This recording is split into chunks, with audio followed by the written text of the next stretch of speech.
আসসালামু আলাইকুম দর্শক, আজকে আপনাদেরকে আমি দেখাবো হচ্ছে সাজেক ভ্যালির যে রাস্তাটা এটা দেখাবো। এখন ব্যাপার হচ্ছে এটা হচ্ছে আপনার আমি ভিডিও করছি, এখানে 5 কিলো একটা জায়গা আছে, ওখান থেকে সাজেক ভ্যালিতে যেতে হয়।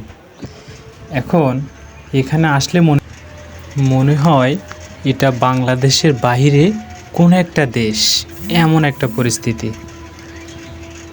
তার কারণ এখানে না আসলে ব্যাপারটা বোঝা যায় না যে ব্যাপারটা আসলে কি।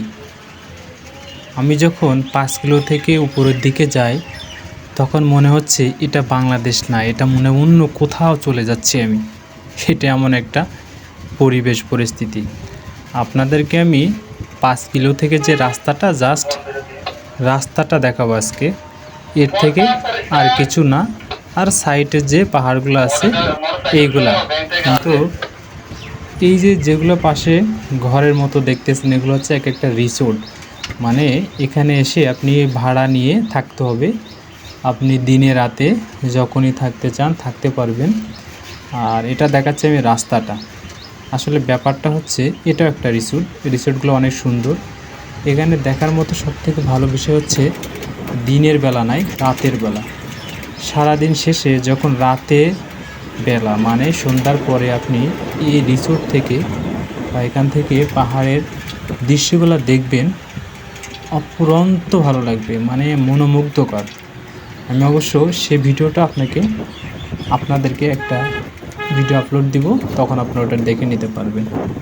কিন্তু এখন আজকে শুধুই সাজেক ভ্যালির 5 কিলো থেকে সাজেক ভ্যালিতে যাওয়ার জন্য যে রাস্তাটা, সেই রাস্তাটার কিছু নমুনাস্বরূপ ভিডিও দেখাচ্ছে। রাস্তাটা হচ্ছে অনেক দুর্গম এলাকা। স্থানটা হচ্ছে পার্বত্য চট্টগ্রামের রাঙ্গামাটি জেলার ভিতরে। এখানে অনেক সুন্দর এবং ভালো একটা পর্যটক সেন্টার। এটা অনেক পুরাতন, কিন্তু ইদানি রাস্তাঘাট ভালো হওয়ার কারণে, পর্যাপ্ত পর্যটক আসার কারণে এবং অনেক দোকানপাট রিসোর্ট তৈরি হওয়ার কারণে দেখতে অনেক জমজমাট ও ভালো লাগে। এই যে পাহাড়গুলো দেখছেন, অনেক আঁকা বাঁকা এবং উঁচা নিচা রাস্তা। এটা ক্যামেরাতে যতটুকু দেখতেছেন তার থেকে 500 গুণ ভিন্ন। মানে এটা বলে বোঝাতে পারবো না, নিজ চোখে না দেখলে কখনো এটা বিশ্বাস করা যাবে না যে এত উঁচা নিচা পাহাড় বা রাস্তাটা।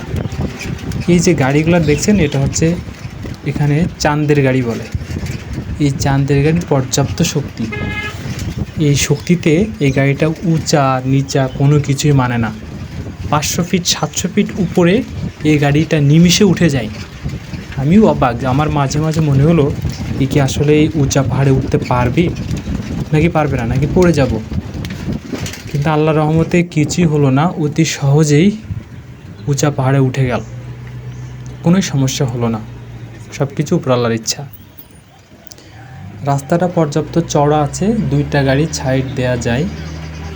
আর এখন যে সময়টা, এই সময়টা হচ্ছে আদিবাসী, মানে যেটা পাহাড়ি বলি আমরা, আদিবাসী তারা এখানে জুম চাষ করবে, যার কারণে পুরা জঙ্গলগুলা পুরাই ফেলতেছে, আগুন ধরায় দিচ্ছে।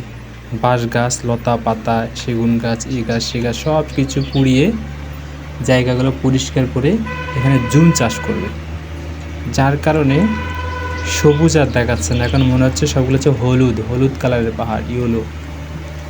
কিন্তু আসলে এটা ফুল জঙ্গল, পর্যাপ্ত জঙ্গল এবং পর্যাপ্ত সবুজ। তো বন্ধুরা, আজকে ভিডিও এই পর্যন্ত। আসসালামু আলাইকুম।